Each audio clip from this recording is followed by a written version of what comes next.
welcome to the revision class for macroeconomics, Ken. Okay, really, welcome once again, Ken. Let's go into the lesson proper itself, Ken. Okay, now what happens is there are a few things I want you to know, Ken. Okay, now basically when we first do macro, right, we always have to answer a few questions, alright? Okay, now number one is this. Number one is how do you know if an economy is doing well or not? I repeat. How do you know if an economy is doing well or not? How do you know? Simple. You just check a few macro indicators. Now, there are obviously a lot of indicators, right? Do we check all of them? Answer is no. We just check a few, isn't it? A few, right? Okay. So what are the few? That's right. Unemployment rate, economic growth rates, yes, and inflation rates. That's good. Okay. Now these three are known as the domestic objectives, Scan or aims, yeah? How about the two external ones? Right, the balance of payments is good, and exchange rates, okay? Yeah, exchange rates. Now, some economies is an objective for them, and some just treat it as a policy, okay? As we'll see it later. Okay, good. So this is the first idea again. Now, the second thing we want to know is this, Ken. What happens is, okay, do you know of any country out there in the world, right, that achieves all these 5 objectives simultaneously? Can I let you check with a neighbor, Ken? Okay, go ahead, take 5 seconds, check with a neighbor, Ken. Which country in the world achieves these 5 objectives simultaneously? Go ahead, please. Answer? Hey, you're right, okay, don't think too hard, Ken. Singapore, yeah, okay, Singapore. Now, Singapore happens to be one of the few, Ken, rare few, yeah, to achieve these 5 together. Okay, we'll see how they do it in a while. Okay, now, let's check some other economies right now first, Ken. Okay, now, for example, okay, which is the world's largest economy in terms of GDP right now? Answer, USA. Yes. Hey, it's not Upper Serangoon Avenue, Ken. Yeah. Okay, it's United States of America, Ken. Yeah. Now, but it's USA is the largest, right, in terms of GDP. Yes. Now, out of these 5 objectives, right, do they not achieve anything else? Well.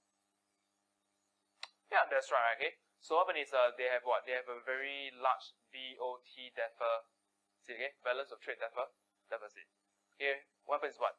They seems to always import more than they export. Yeah. Okay. Now it's been like this for almost 4 decades already. Can. Yeah, it's even longer than I was before. Even when I was born, right? When I was born, is it brother? Can. Okay, as we'll see. Yeah, I'm quite young. I'm only 22 this year. Ha ha ha ha. Okay. Now, okay. So that's one thing. How about the world's second largest country? We said earlier, isn't it? It is now China, right? Okay, China. So China, well, do they achieve all 5 together, or something is not that fantastic? Yeah, that's right. Okay, what happens is normally China experiences what? Inflation is a high inflation, right? Okay? As you can see, they grow too fast, too fast. The environment cannot support. Okay, the resources cannot support the rate of growth. So what happens is they're experiencing inflation. Yeah. Okay. That's why right now, right, they're talking about slower growth, right now. So far. That's good? Okay, good. Now, how about the world's 3rd largest country? Okay. Now, okay, I'm not sure. Okay, honestly, correct me if I'm wrong, Ken. I'm not sure right now, Ken, as of now, has Germany overtaken Japan, Ken, okay?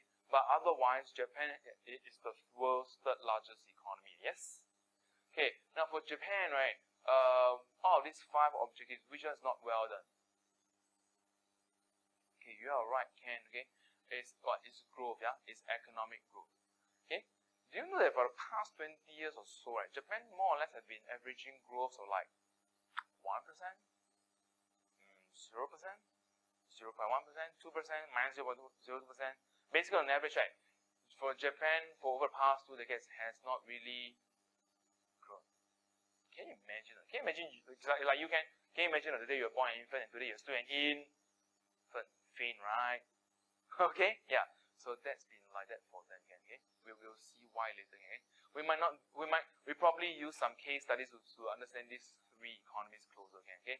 But what I'm interested in right now is to find out how Singapore succeeds as an economy.